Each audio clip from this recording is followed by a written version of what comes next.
Hello, good morning, good afternoon, good evening to you all here in this wonderful Zoom space, the Zoom family. My name is Ed Stevenette from the Learning Planet team, learning about how to build and support youth communities, notably for us around the transformation of education. It's a real privilege to be able to shepherd this conversation today that will be hosted alongside five incredible youth-led and youth-focused organizations. And it'll be really focused on sharing wisdom, ideas, experiences in running programs for young game changers. And I know that for us, we have a wonderful community of youth fellows, many of which are joining the call today as participants. And often one of the questions is, well, I want myself to be able to offer programs, workshops, experiences for fellow young people to help them get an idea of what kind of change they want to make in the world. What might be the ways that I can do this? And so this session is a chance to hear some experiences, to hear some insights. Also, we'll make sure to be recording and sharing this wisdom, these insights in the coming weeks as well. And but with all further ado, it'd be great just to open up really by meeting our panelists. And we're so grateful to have Karin from Masterpiece, Matthias from Changemaker Exchange and the Possibilist Directory, Hidayah from the World Youth Young Leaders Organization, Mia, an amazing youth fellow and ambassador at the Movers Program, and Elban from LP for Y. Going to open up first with speakers to introduce themselves, but around this question as well of what do you know now that you wish you knew when you started your journey as a game changer at any age. So maybe I'll start with yourself, Karin, to introduce a bit more about what you do and have a think if there's something from that question that resonates with you, then do go ahead. Yeah, for sure. Thank you. And hello, everyone. Great that you're here.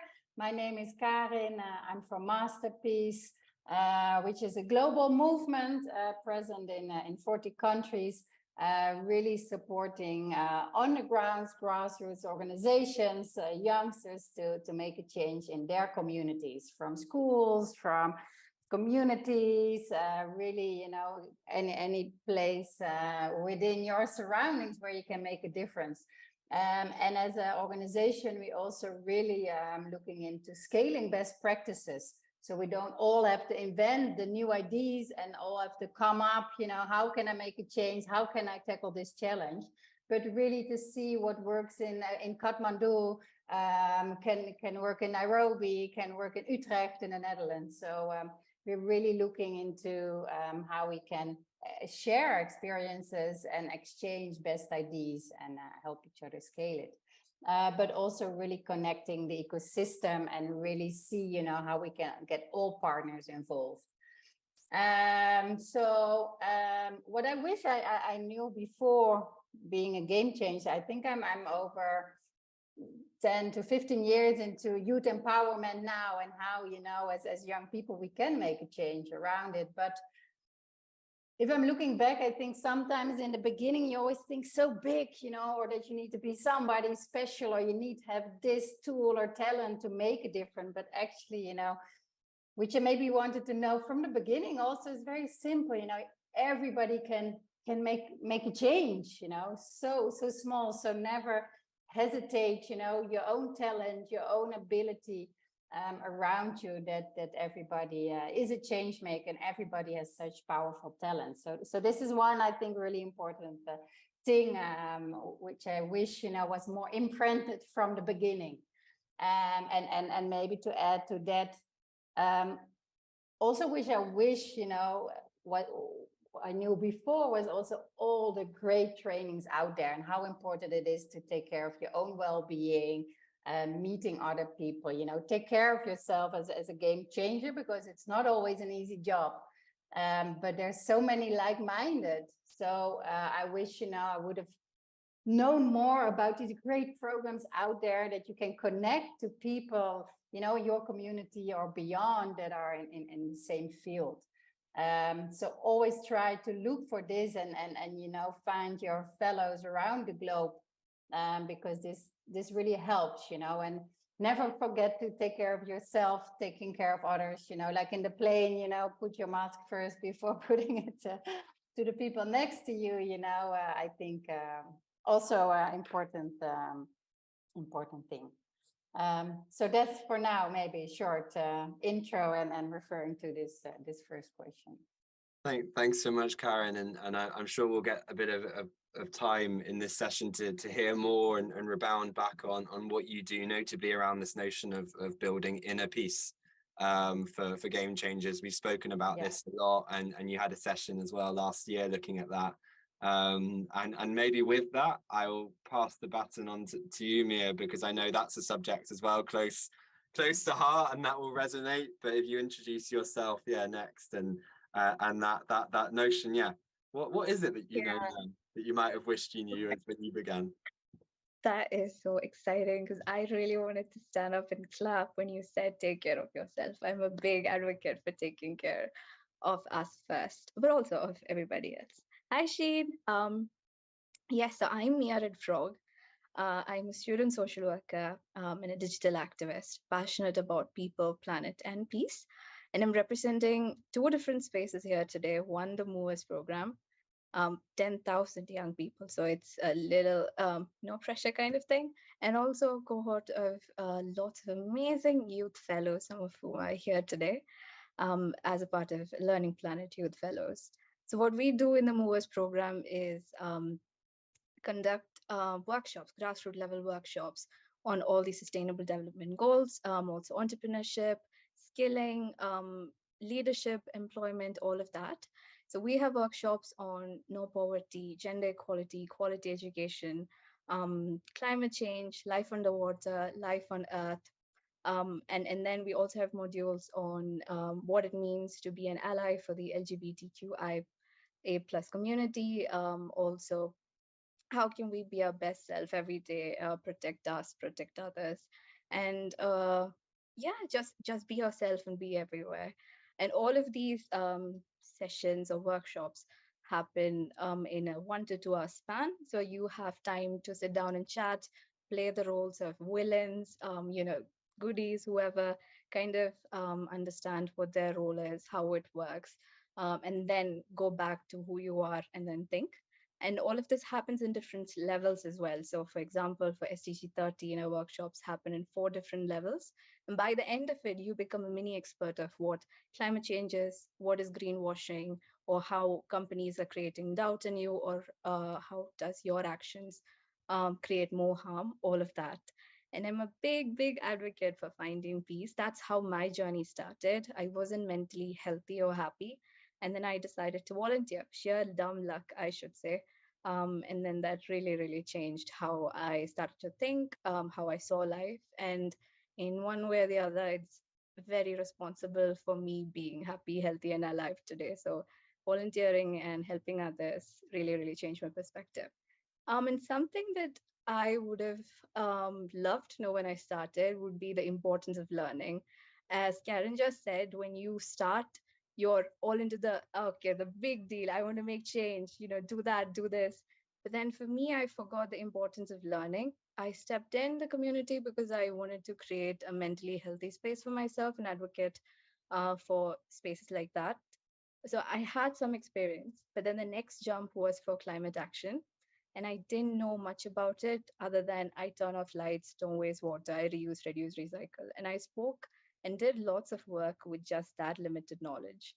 But I wish I had, prioritized learning as much as conducting events or meeting and greeting others or talking about how emotions and environment work and stuff. All of those things were amazing, but I wish I had invested more time in learning more, which now I do. I invest time in listening to at least 2 podcasts every day, even if I don't have time. Today I learned how Exxon and big oil companies are, creating how they created doubt much before um, people understood what climate change was and stuff, and about the Brazilian football's, jersey and nationalism, all of that. So yeah, I think for any young game changer, myself included, the biggest thing is keep learning, because there's so much in the world that you should learn about. Thanks, Ed. Back to you. Thanks so much, Mia. And yeah, and I love that kind of that sense of unrestricted, just enthusiasm for learning as well. And I think once that is often activated by being able to spend time with other people that are, so desperate to do that too. And I know that, it's that idea of, well, I think you're the sum of the 5 people you're closest to. And if you can build community by fellow learners and passionate people, then that makes it all the better as well. And I maybe pass on the ball to yourself, Alban, because I know that in your case, it's often it's reaching and reaching out and supporting those that really might struggle to get access to these kinds of experiences. So maybe you could share a bit more yourself too. Thank you so much. Hello, everyone. Nice to meet you. I am Alban, and I am representing a Life Project for Youth, which is an international movement present in 14 countries, when we will accompany youth who are the most excluded ones, so victim of exclusion and really poor, living in slums, young mother, deaf and mute, former inmates, or youth in jail. And the idea is really to empower them and to help them to reach their dream, reach their goal, and to get access to the decent world. So it's a huge mission, it's a beautiful mission. And also, as you may know, billions of youth are here in the world, and most of them, unfortunately, are in the slum and are not seen by the rest of the world. So we kind of need to see them now. We need to hear their voice as well. They have so much to say. So this is the main mission of LP4Y, to accompany them in order to give them the access to the decent world, because LP4Y really believe that each youth has a potential, and that each youth really has a place on earth and can do so much. So I think it's really linked to all of your initiatives as well, that we need to have impact, and everyone can have an impact. We really believe in that. So one of the first mission is to accompany. The second mission is, of course, to advocate for the youth and for the youth inclusion, for the one who the one we don't give the mic to, let's say. So the idea is for them to have the space to speak, to raise their voice. And the third part is kind of linked to what you do, Karin, is to encourage people to take action, and also encourage people to use the expertise that LP4Y has for 13 years already, accompanying more than 6,000 youth who were excluded to the decent world. So we have expertise, we can encourage, we can accompany also other initiatives, NGO, or even companies to work for the youth inclusion. When we say accompanying, it can be any kind of thing. NGO who would like to maybe accompany youth, but also companies who are like, we want to work with the most excluded, but how to do? And we are here to help you. Okay, we will work on your HR process. Okay, we will do this and this if you really want to work with them. So indeed, working with the most excluded is asking a lot of things, and also, of course, receiving a lot of things. So maybe we will talk about it later during discussing further with the programs. But if I can rebound on your first question, what do I wish I knew before? I used to say that joy is taking a lot of part in our lives, but I didn't expect that you could do so much with it. And actually, I deeply believe that with hope and joy, you can change the world. Of course, if you learn, you have some knowledge to share, but also if you have big ambition or small one, if you do it with joy, you will have access to everyone. What do I mean is that when you go to a slum, when you go to a company, when you go to institution with a big smile and a good energy, you will achieve so much. And I know that if you are here today listening to this, you are like, yes, we know we have energy, we have so much to give. Yes, but keep it and take it with you all your life. And never forget that with joy, with hope, so much hope. We need so much hope. There is so much things to do today. and never lose this, because this is the key, really the key to empower, to have impact, to convince people, to give them the energy if they don't have. And so if you have it, share it with the world, because it's powerful and super powerful. And the second thing that I would like to mention, the second thing, Tari, is perspective. Depending on your perspective, the things are different. If you've never been to a slum, maybe a slum is scary. If you are living in a slum is amazing, because people are kind, people will take care of it, of you, you will take care of the other, and you will meet people where they live and really where they belong and where you can help them. And here in LP4Y, what we do is that we say, yes, we work with the poorest, but in order to understand them, to accompany them at the best, we need to live close to them. So we are all living next to the slum, or really, really next to the slum. And it's really what helps us to change our perspective. If you are poor, or if you are victim of exclusion, or if you are victim of discrimination, other people can try to understand, but they will not understand because they don't live it. So even though we live in the slum, we are not as them, but we are trying to go closer to them to understand. And I will add another thing, become a catalyst. Yourself, with your perspective, with your eyes, you cannot change the world, but you can make the small change. So my advice is keep your joy to have energy, keep your hope, because when you don't have joy, maybe you will have some hope. And if you have joy and hope, then change your perspective, because perspective is key. And if you are always with your own perspective, difficult to change the world, difficult to understand the other, difficult to understand what people are doing, why they are reflecting like this, why are they answering like this. Put yourself in other shoes. And then if you understand if you understand the perspective, become a catalyst. Become this catalyst of change and say, oh, okay, I get your point. You've never been to a slum, maybe you're scared, but you are willing to work with them. Okay, so what if today or tomorrow I bring you to a slum with me to meet the youth, for you to understand who they are, why they are willing to work with you, and what we could do with that. And then you will become the catalyst. Maybe you will not do the change, maybe you will not be the HR to hire them, but you will be the one to say, hey, look up, there's something else out there. And I will just finish by sharing a little something. The other day, we had a CEO from a big company coming into a life project for youth. And we say, oh, what about coming with us into the life of the youth and you meeting them? And so we go to the slum. And unfortunately, it was like a mountain with a lot of trash. And so unfortunately, this family was living like with 2 plywood, and it was really bad. And so we arrived there and we were all like, wow. So we don't say anything, we meet the family, it's amazing. And then this young lady, she's part of LP4Y, and she looked at us. I look at her and say, oh, wow, I can see your certificate graduation on the wall. It's amazing. It's LP4Y certificate. And I was like, wow, you put everything on the wall. I was, wow. And then she started to cry, and she told me, you know, one day I stopped to dream.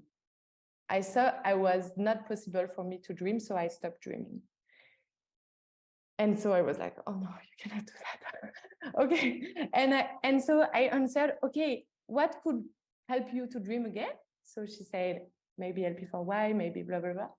And so she left, and we left, and I said, you know what, we will help you to dream again. And then we go out with the CEO, and then to go back to the center, we need to cross like a highway, but no pathway, you believe, and big trucks going very, very, very fast. And so we cross the road, and the CEO look at me and say, wow. So first, they don't allow themselves to dream, but more when they need to go to work, they almost die 2 times, just crossing the highway. And I was like, yes, this is why you need to work. To first allow them to dream, but also allow them to find their way and be safe and also have another life. And what I want to tell you, all this story for what? This youth was a catalyst as well. By inviting him in her house, she was like, hey, you know, you can come to see my life and maybe your change will maybe you will know me, because for the moment I'm alone in the slum and you don't know me. I'm too far away from you. And now I can tell you that this amazing guy knows her, and I'm sure he will think about her and maybe change his life. So my 4 advice is hope, joy, hope, perspective, and become a catalyst. So it's a lot, sorry. Alvin, I feel like I've had 5 or 6 different vitamins, and I suddenly feel like so full of everything you're sharing, because you carry it with so much energy and authenticity. And thank you so much. And there's already being so much shared in these intro rounds. And I'd encourage, and for those that have just joined, we're just opening up with speakers asking this question of, what do you know now that you wish you knew when you started your journey being a game changer? And those that are watching, and even those that will be watching afterwards on YouTube, please do share in the comments. You know, if there's anything that comes up for you, what do you know now that you wish you knew, whether it was 6 months ago when you started going to your first program, or whether it was years ago. Please don't hesitate to share, and we can build this kind of collectively together. But with that being said, I pass over to you, Hidayah.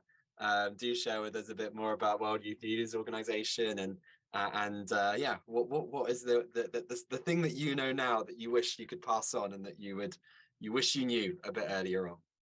Well, first things first, thank you so much, Edward. Thank you so much, everyone, for the amazing things that you've said. Well, I'll start by introducing myself. My name is Hidayah Tinsani. I come from the beautiful nation of Morocco.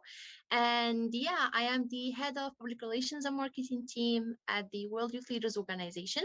We are a team coming from 13 different countries spanning 3 continents, who work to empower the youth of today into the leaders of today. And we help youth through workshops, through webinars, to educate them about leadership and about community engagement. Our flagship project is the Youth Leaders Program, and it is a program where we serve as a platform to connect youth coming from all across the globe. I remember that in our second edition, we had youth from 70 different countries. So yeah, we work on connecting them with young leaders, with also leaders, globally renowned leaders who serve and who have served in their communities, such as Tessie Ojo, the CEO of the Diana Award, and Mr. Mark Tewksbury, who is the Vice President of the Canadian Olympic Committee. So yes, we've been doing this for around, I can say, 2 years now, since the beginning of 2021. And we are proud now to say that we have achieved a lot, and that our alumni have worked a lot and have worked together with also our partners and started impacting their communities and their small communities. And coming back to the question, what I wish I knew when I started, from my very, very humble experience, I would like to first capitalize on what Karen and Mia said. Take care of yourself before taking care of others. I wish I knew that when I started, because I always found myself in the beginning getting burnt out and also always losing energy by overworking myself. But now I know that if I can't take care of myself, I cannot take care of others. Other than that, I have 4 main advices. So first, teamwork. If you want to make change, you cannot make change alone. You need to work with a team. You need to, how can I say, you need to capitalize on a team. So choose your team wisely. Choose your team members wisely before starting. Also, never compromise on quality. And by saying that, I'm not saying be how can I say, be bad in dealing with your team or something. No, I'm saying just try to be assertive. Try to show your team the right way, but at the same time, never hurt anybody. Because if you're a young change maker and if you're volunteering, everyone who's working with you is working out of their good heart. So never, how can I say, never try and make them feel bad, but just try to help them and to mentor them into the right way. This is the first thing. Second thing is have a voice. Recently, I was in Nigeria and I met with Madame Leibak Bowie, who is a Nobel Peace Prize laureate, and she told us a story. She told us about her grandma, who just passed away a year ago and who was the first lady to ever give her a voice, and how that voice that she got from her grandmother and from her father was what helped her in being a major stakeholder in stopping the civil war in Liberia in 2003. So yes, if you see something wrong, have a voice, speak about it, raise your voice, and use all possible platforms so that you can talk about it. This is second thing. Third thing is your network. Your network is your net worth. And when we're talking about that, if you want to start an organization, if you want to start making a change in your community, you need to have a network. I'm not saying don't start if you don't have a network, but I'm saying just capitalize on that and try to work as much as possible in how can I say, in growing that network and in making more friends, making more acquaintances so that you can learn from other people's mistakes, because you cannot experience everything. You cannot try and work on everything. But if you meet with other people, if you meet with experienced mentors, if you talk to other people, then you can hear from their stories, you hear from their experiences. Like what we're having today, we're talking about our experiences and we're hearing from each other. And I can assure you that the person that joined in today is not going to be the same person that's going to leave this place today, because you're going to listen to what all these amazing change makers have to say and what they want to say. So yeah, I believe that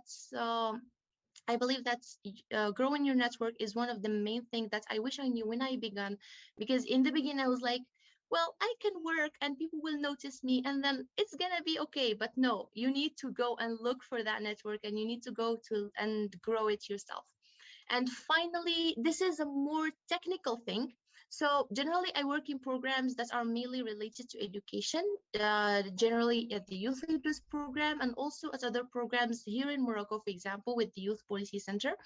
And generally, when you have applications, when you launch applications for participants to participate with you should always capitalize on three things. First, make it competitive. Don't make it too easy to get so that people take you more seriously. I'm not saying that if you make it too easy to get, that your opportunity is not good. But when you make it hard to get, people love it more. Secondly, you cannot evaluate everything. And as much as frustrating as it is, when you're launching a program, especially if it's about education, you cannot evaluate your candidates 100%.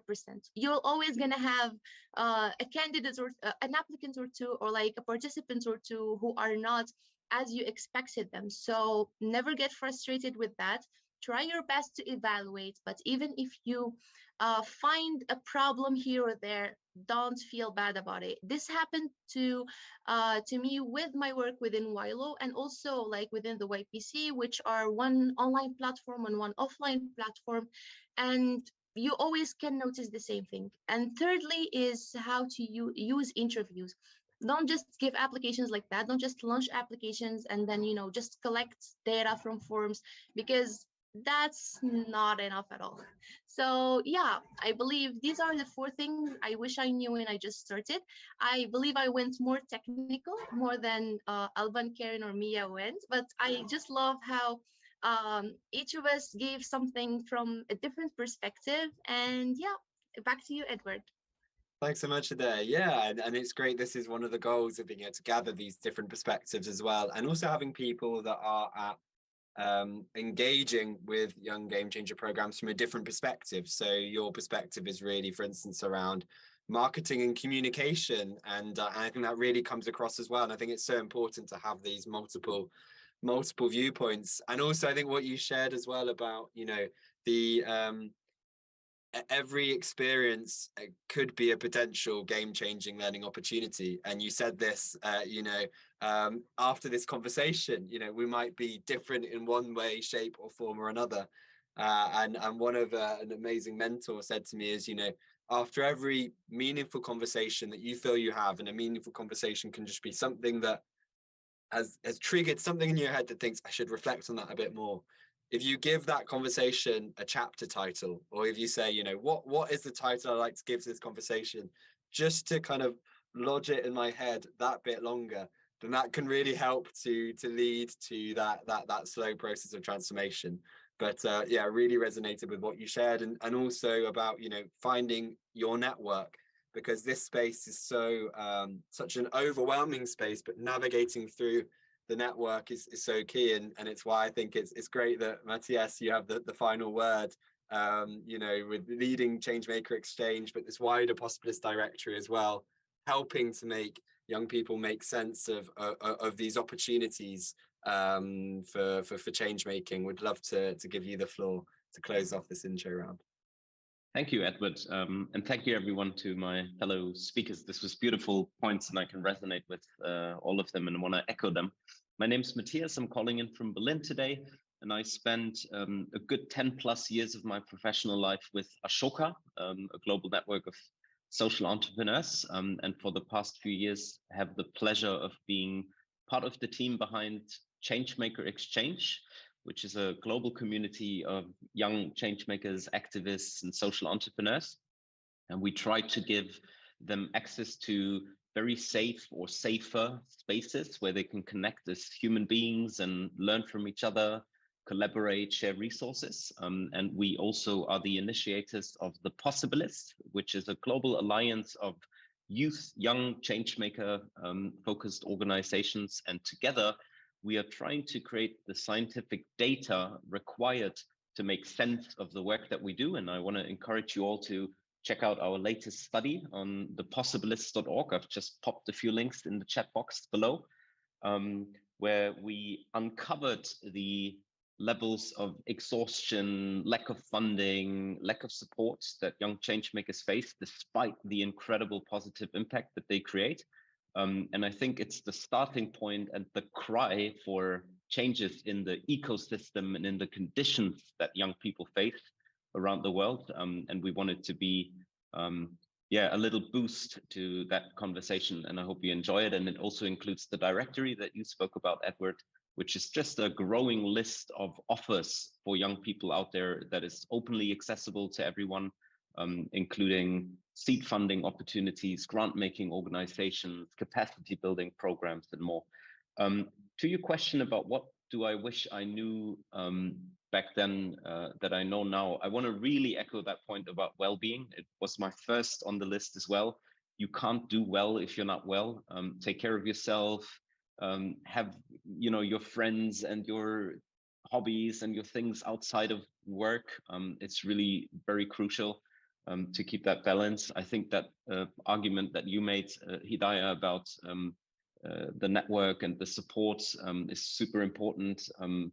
Connect with people, create that serendipity of connections throughout your life and your professional career.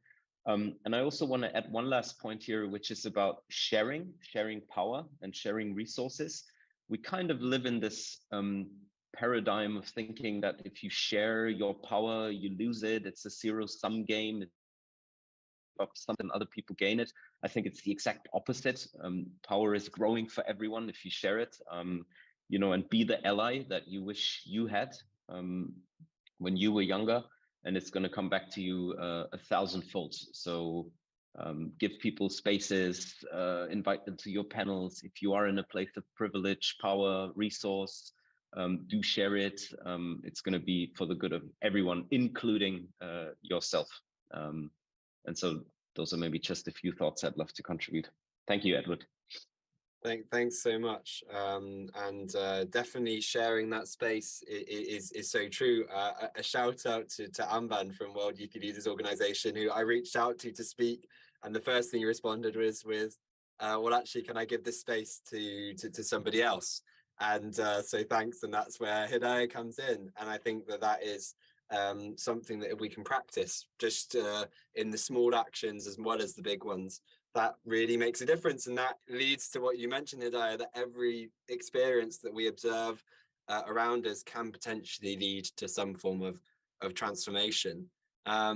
And this is really given a huge base of insight and content, and this focus on well-being certainly is absolutely central. But just wondering as well, as we transition into the next part of the conversation around programs, this is the chance as well for you in the audience to ask, any insights that you're particularly looking for, any questions, burning questions that you might have about, well, I might want to be starting off a program to support game changers, whether it be across sustainability, health, it could be in education or other fields as well. And if there's a burning question, then don't hesitate to share.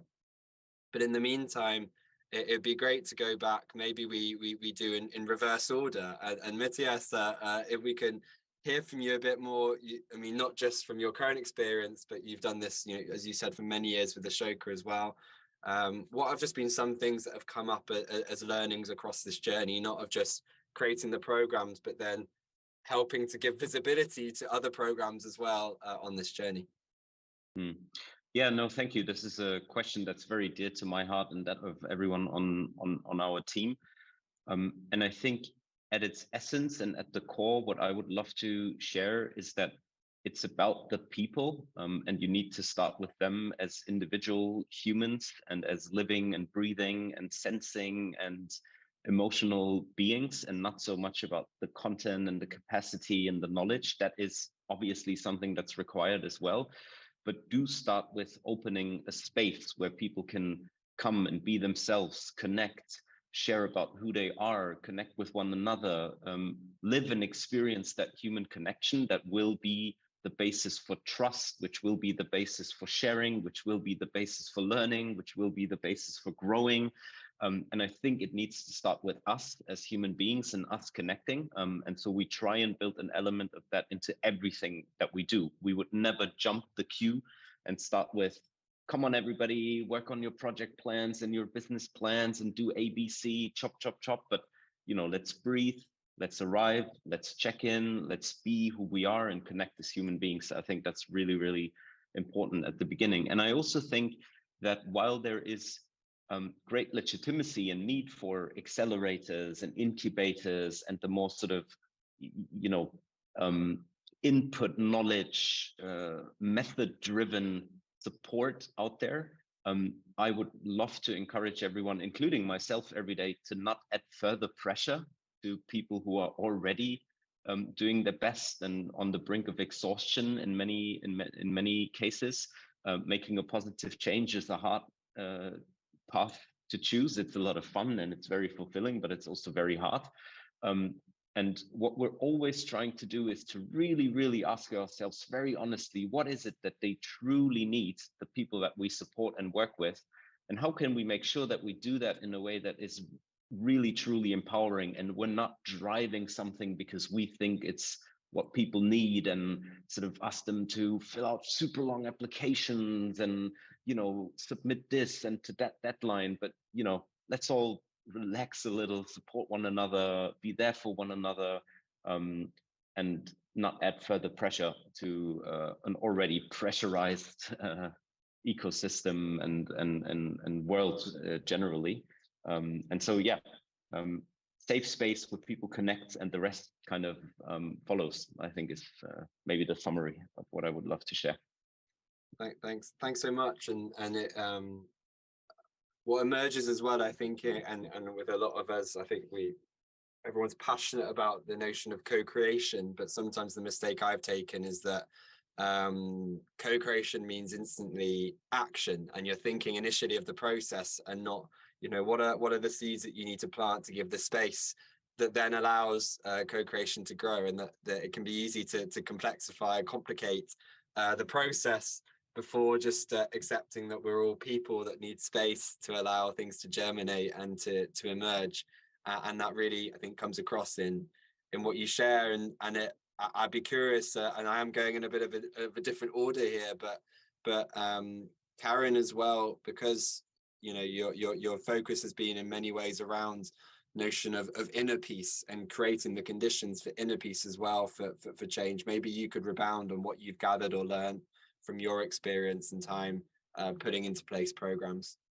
Yeah, and I think this is, you know, at the start, I think of making a change, you know, people need to be also ready to engage, ready to step up, or, you know, need to be in a good place. So sometimes, you know, in certain situation has been a lot of trauma, or you know, a lot happening. So sometimes they're first in programs or in methodologies, there needs to be space also to heal the trauma before one can, you know, think further and be an active citizen in one's community or make a different change. So to give an example, because we have a lot of methodologies and tools for peace building, really going through different steps, which is sometimes needed. You know, you can't always jump to creating a perspective if not, you know, first some youngsters in the community are open or really engaged, because there's a lot of distrust and a lot of big gaps, you know. So sometimes you need to really slowly build up a program. And to give an example, are the masterpiece clubs in Colombia. They, for example, work with dance for healing, really powerful. We use a lot of arts for social change.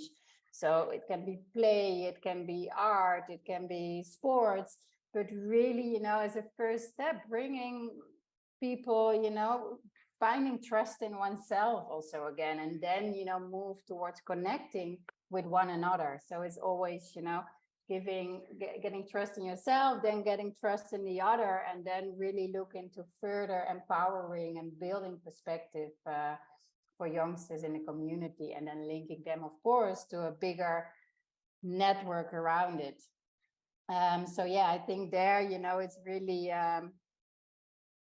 really also important to have this sharings of tools and methodologies, and also really listening to grassroots experiences and tools that are being created really so closely to the ones that need it, so often the marginalized people.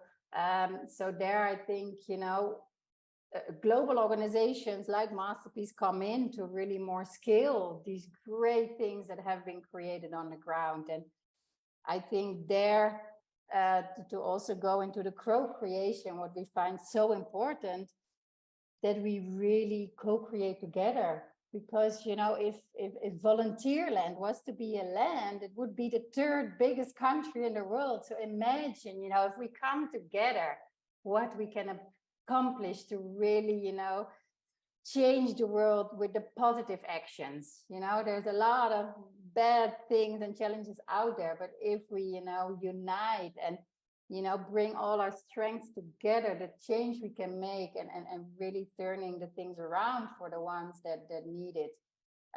So I really, yeah, sharing your tools, your materials with each other, you know, find co-creations, because the one is good in this, the other is good in that.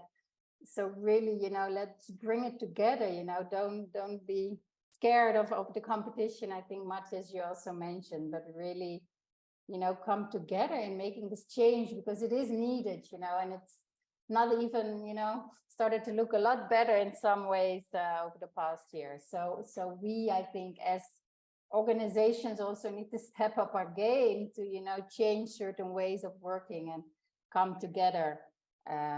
Yeah, and dare to ask, dare to co-create, and you know, really listen to the local needs and the great things that are created out there. And if we can help them, you know, bring this forward and scale it, then beautiful positive actions will happen. Yeah. Thank you, Karen, and that does make me think to come straight to you, Alban, as well, because I presume that's, you know, the going into the communities and connecting with, you know, the very specific needs. It can be easy to assume what is needed, and then it takes that time and strength to be able to give that space to conversation and to learning in this co-creation. So maybe you can share a bit more on a couple of the LP4Y programs of how you've kind of navigated adapting these, or working out how you adapt these to the very specific contexts, much like the masterpiece clubs that are around the world, like yourselves, the very specific context of the local communities that you are putting these game-changing programs into place. Yeah, thank you. Thank you so much, Matthias and Karin. I can really feel that we are really aligned on what we want and what we are wishing for the people we are working with. Really, when I prepared this question, I just wrote on my paper space and time. And I guess, Matthias, you really explained it super well. So thank you so much for putting all those words on it. Without space, we cannot connect. And also, as Karin, you mentioned, dare to connect to people. Technology, everything will do the rest, but no one can connect for us. So it's our job. It's our time to shine with people and to take the time to connect. So yes, connect, take this time also to co-create, but also to accompany, to listen so much of what they want themselves and not what you are willing for them, but really what they want. In LP4Y, so it's Life Project for Youth, because we believe that each youth has a life project and each youth has his own project, and we need to accompany him to find his project or her project, and we are not here to find it.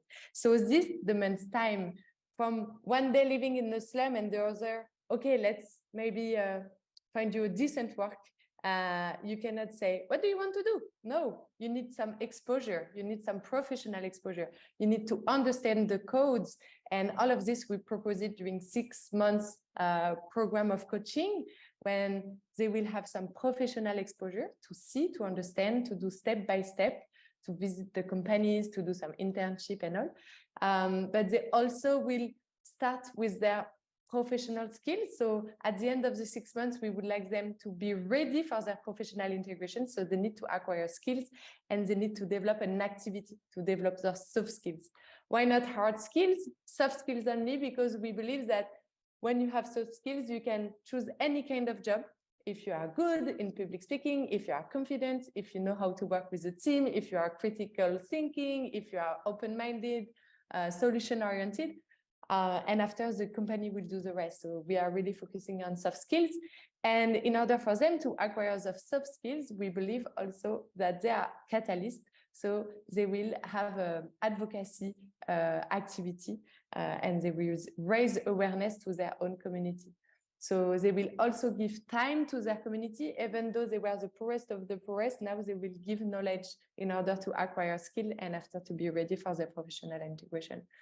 And of course, they are also accompanied by coaches who will take time to provide them guidance and to help them to gain confidence at the end, to be ready to know what they want, what are their dreams, how to achieve them. So the idea is really to take time to connect, take time for the youth to get to know what they want and how to achieve it. So what skills do you need to develop? What are the maybe the work you can do on yourself and how to be confident. Someone was saying, first find yourself and then the world will find you. So those 6 months are really here to find yourself, get confidence, believe, and after you will do so much. And that's what we believe. So yes, space and also time. You cannot do this. You cannot connect in only 1 day or 2 days on one conversation. We are always amazed at the beginning when the youth is victim of exclusion. He will come and not speak, and we really turn into himself. And then with the months, he will speak up, will try to tell you more about their life and what they want to do and what they want to become. So give time and give space, and you will be able to connect, and you will be able to really make the change, not to assume for the other, but to listen to what they need. Thanks so much, Alban. And this giving the time and space is coming up more and more and more over the course of this conversation, and it makes me wonder. It thinks back to our we had a session this morning on imagination in the classroom, or bringing imagination into the classroom with leaders, teachers, leaders of networks, or those that are set up around extracurricular learning, around seeing how you create the conditions and the spark for imagination. But it seems to really boil down, and there it's the same thing about how can you build that just trusting and giving someone space to think, so that then they can create the conditions that they need afterwards to make the change or to identify the change they want to see.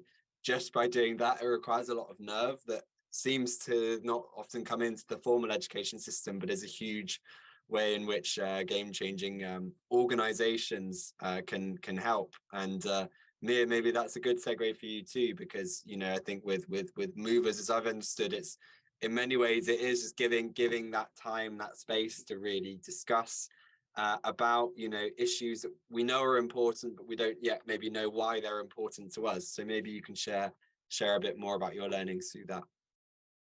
Yeah, I think when I thought of this question, everything that I thought I had to answer, or I wanted to answer, was covered already. So I'm really excited. I was really wishing that I'd go after there so I can like sum up and bring it out, because it's really, really like it's just so cool to listen to all of you. Um, yeah, that's the same thing. Space, time, listening to people, understanding what they want instead of assuming what they want. That's from Alvin. I wrote it down, not to assume what the others need. Um, and yeah, those are the core values in movers that we always try to bring back. Um, and yeah, I think something that I understood from volunteering since 2022, and now having the experience of worked in so many four different courses, is that accepting people just as who they are makes all the difference in the world. If they don't have to come to you as somebody who thinks they must be something else for you to like, definitely changes perspective, definitely changes how things work.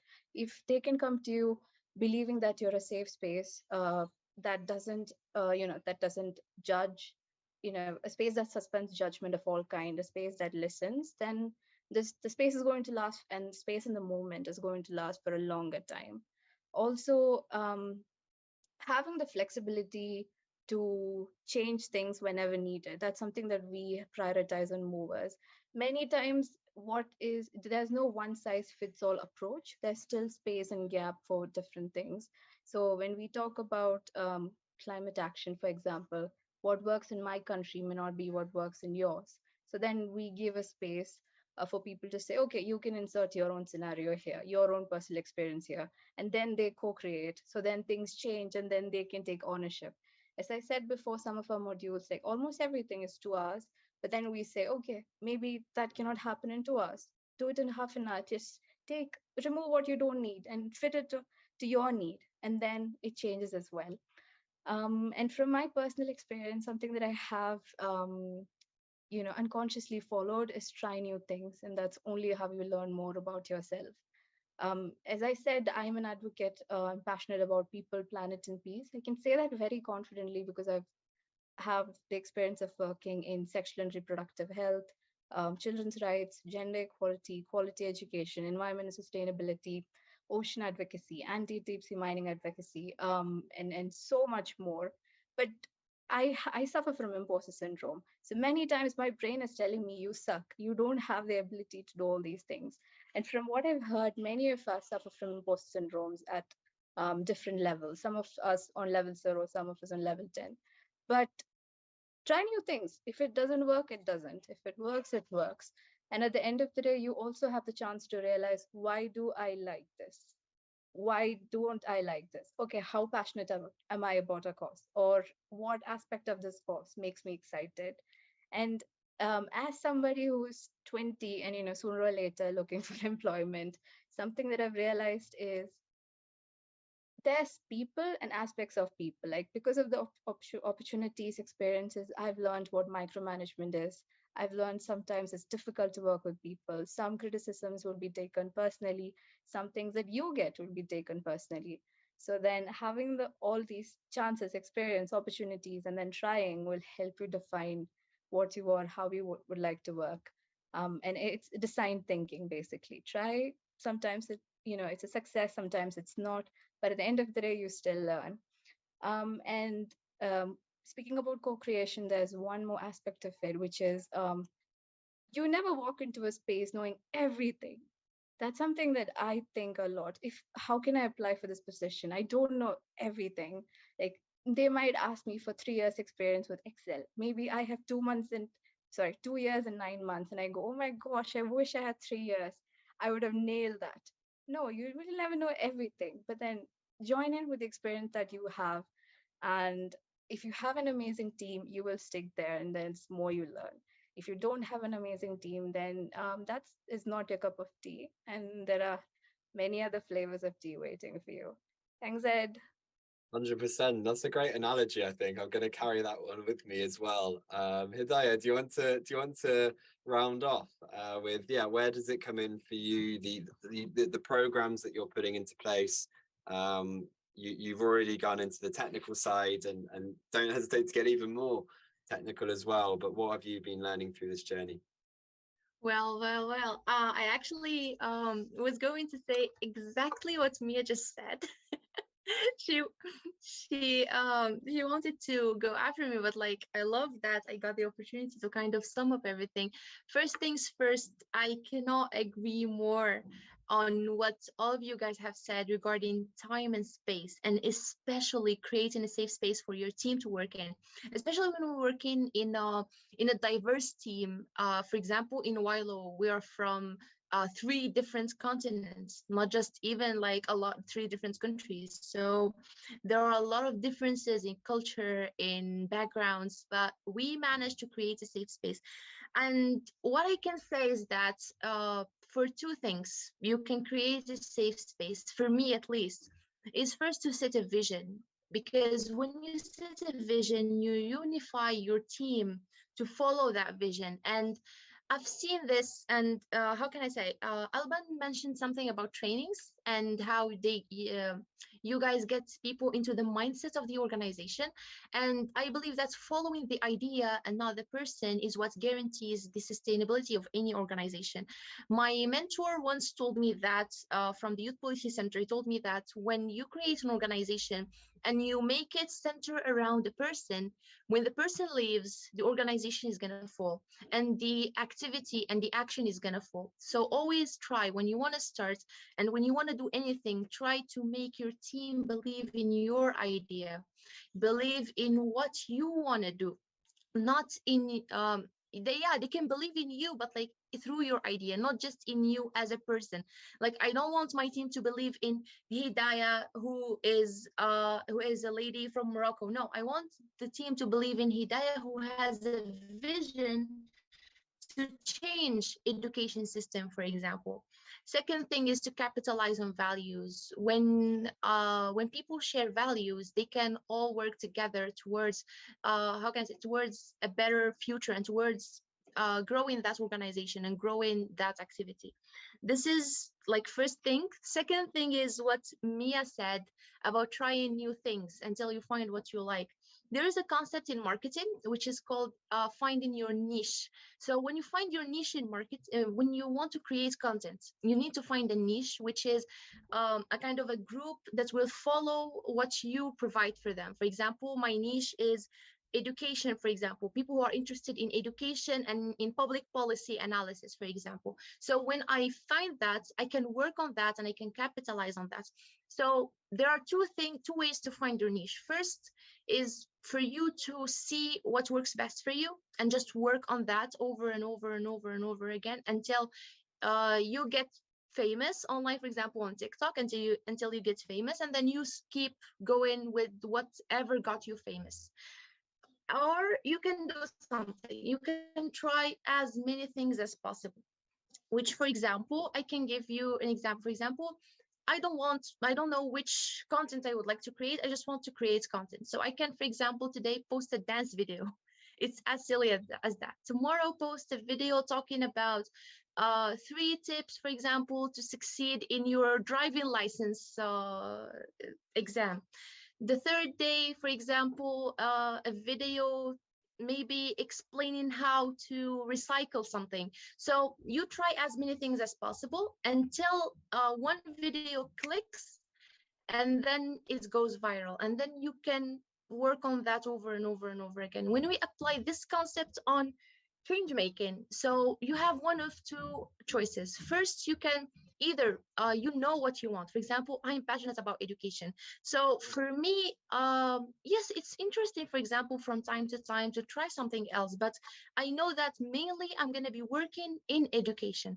Or I don't know what I want to do. So I can just work on as many fields as possible. I can go today for training in, like, for example, sustainability and green entrepreneurship. For example, tomorrow I can do something regarding education, the day after regarding advocacy and public policy analysis, until I find what I'm most passionate about. So for those of you who are just starting, I just advise that you do one of two things. You either try too much, or you see what you love and stick to it. Thirdly, and this is something coming from a marketer again, which is media. Like, if you're starting an NGO, never say, no, I'm not going to work on that. Trust me, social media for NGOs is the most important thing. Not the most, one of the most important things, so that we don't just make it like the most important thing. So it's one of the most important things, because if you get known, people will if you get known, people will see who you are, people will invest in you, and then you can grow further. And people also will trust in you, because, well, we see now that when we see someone with like a huge number of followers and they're doing a good thing, we just trust in them. Like, if we're not experts on talking, if we're not experts, just trusting them like that. We don't even look after them, because we're like, oh my god, they've got 100,000 followers, so we have to follow these people. So yes, what I'm saying is that work on your social media, work on getting yourself out, because I've seen this with a lot of people I've worked with, and during my humble experience. And when we don't really capitalize on media, our work goes unnoticed. Like, we do a lot, but people don't even know what we're doing. Yes, that's really good, but you cannot grow that way. You cannot grow further. You cannot give more help to more people if you don't grow on media. So I believe not many people will agree with me on that, which is to capitalize on media, especially when we're doing humanitarian work. But I just think that it's a tool to help you grow further and to help you become bigger and bigger. So yeah, I believe that's it from my side. Thank you so much, Edward. Back to you. Thanks so much, Hidayah. There's been so much shared, and I want to take time to unpack this afterwards. And I'm going to get this as an audio recording to be able to listen and walk as well, because there's so much to gather. But we are just a couple of minutes over time, and I wanted to ask as we close. It's a challenge, but in max 3 words, to each of the panelists. What is something that you want to take from this session today? And for me, I mean, I'll give 2. It's make time. Really comes up. Karen, can I give that to you first? Oh, challenging to do this as a first one, and just capturing all these great stories and insights. And I think, well, it shows again, take also the time to listen to others, really, what they're sharing, and connecting even more deeply by being in the moment, listening and connecting. Yeah. Time, listening, connecting. Love it. Mia. Oh my gosh, I think this is the toughest things I have done since my 12th boards. So yeah, I'd say it would be just be yourself, because I think once that's what was very evident here. Everybody was their best self, even if their best selves was on a level 10 or a level 0, and it created the best discussion. So be yourself. Thank you. How about who should we go to next? Alban.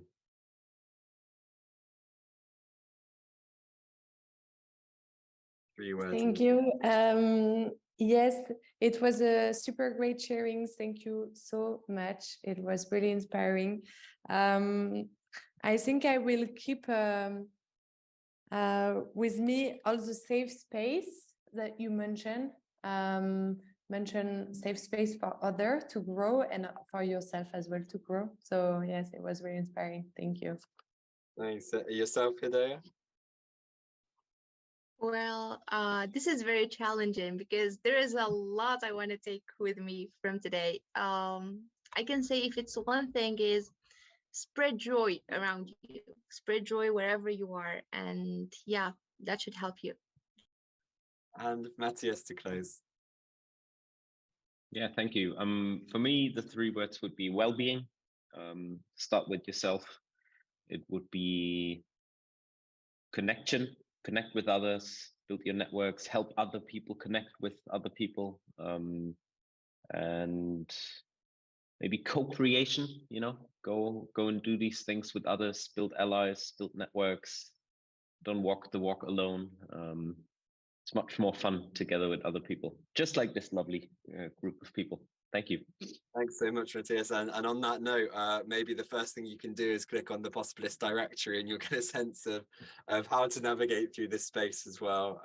Thanks so much to everyone for watching, to the panelists notably, and really looking forward to continuing these conversations, supporting each other in this journey of building programs for game changers. Have a great rest of your day and year ahead. Thanks, everyone. Thanks, guys. Thank you.